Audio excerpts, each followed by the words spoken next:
Bacaan doa menyembelih hewan kurban untuk orang lain, Arab, Latin, dan terjemahannya. Ketika hendak menyembelih hewan kurban, ada etika dan tata cara. Di antaranya, menggunakan pisau yang tajam, menghadapkan hewan ke arah kiblat, tarik nafas yang panjang, dan membaca doa. Berikut urutannya. Baca Bismillah. Bismillahirrahmanirrahim. Allahumma sholli ala Sayyidina Muhammad wa ala ali Sayyidina Muhammad.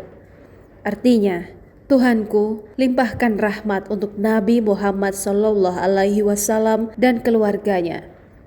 Membaca takbir 3 kali dan tahmid 1 kali dengan mengucapkan Allahu Akbar, Allahu Akbar, Allahu Akbar, walillahilham. Artinya, Allah Maha Besar, Allah Maha Besar, Allah Maha Besar, segala puji bagimu. Membaca doa menyembelih hewan kurban untuk orang lain. Bismillahi wallahu akbar. Allahumma minka wa ilaika fataqabbal min fulan. Ucapkan nama pemilik hewan kurban.